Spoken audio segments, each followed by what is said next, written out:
The Biden administration once again increasing the number of illegal migrants allowed into the United States through the controversial CBP One app to over 1,400 a day. That's up nearly 50% from May, where CBP processed 1,000 appointments per day.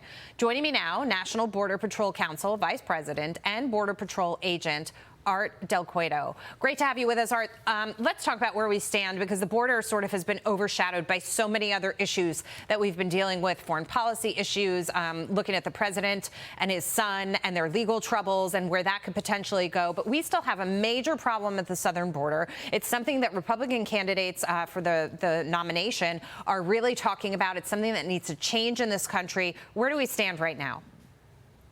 And it's obviously something that hasn't gone away, unfortunately, right?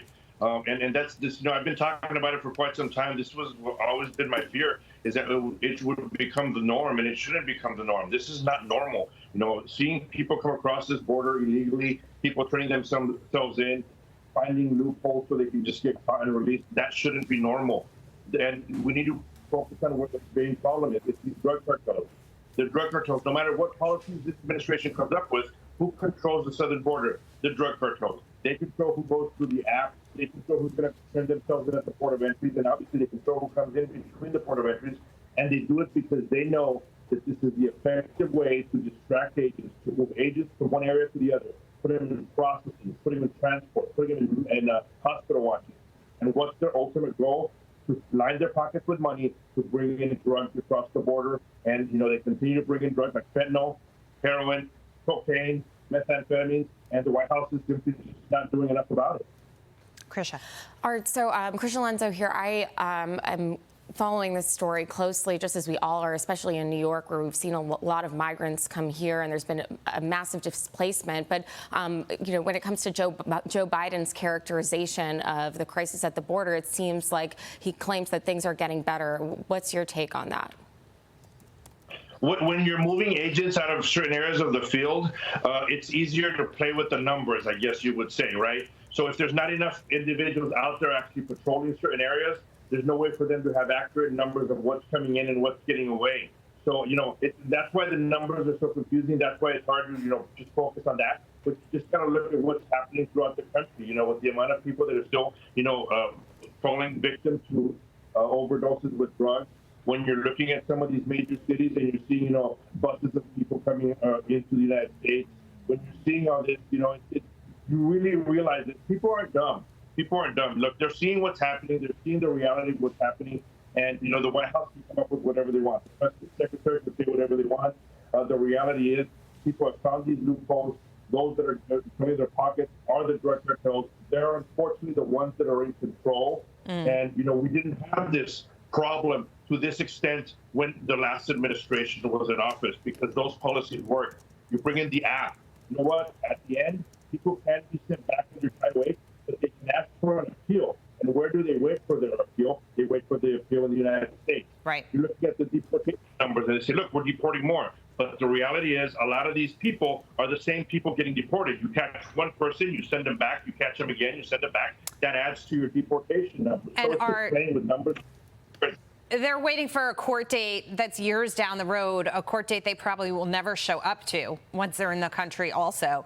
But the point that you make about the American people becoming a little numb to this, I think, is important, because that's sort of the situation we're in, Joe, with inflation, too. It's like the longer bad policy goes on, the more people kind of become immune to it. They kind of become used to it. They accept it as part of their new normal. And that's damaging as we move forward as a nation. New normal. Let's accept inflation where it is now, where wages aren't keeping up with it. New normal. In New York, you can't get ice cream without going to a store manager to unlock the ice cream. Right. That's how bad it is. Toothpaste or deodorant. Exactly. But my question for Art is, Art, when we're talking about the U.S. southern border, it's not just about the drugs coming over and our resources here at home with millions entering the country, overwhelming health care or education, but also there have been more than 200 people on the FBI terror watch list that have been apprehended. These are the ones that we know about anyway, crossing the southern border. This is a national security crisis, and yet we don't hear anybody in the administration acknowledging this. Why is that? You know what? You make a fantastic point, and the point is that we know of. That is what people need to focus on. 200 plus that we know of. how many others people have come across? And that's what the scary part is. I don't mean to come on and, be the big old fear monger and scare people, but people need to be scared and be scared straight and realize there is a problem.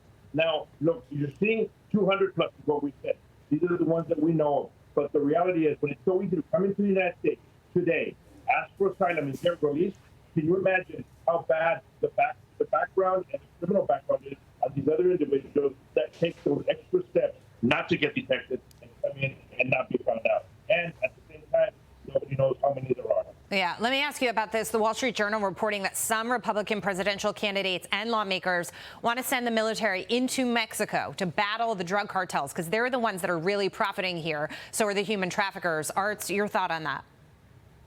There needs to be some communication. People need to go back and forth and talk about it because obviously it's something that's affecting. And if you're Mexico, why wouldn't you want assistance to stop the drug cartels? Why wouldn't you want somebody to come help you and stop the crime in the country? It just makes all the sense in the world. But, unfortunately, I think there's going to be a lot of red tape when it comes to stuff like that. Yeah.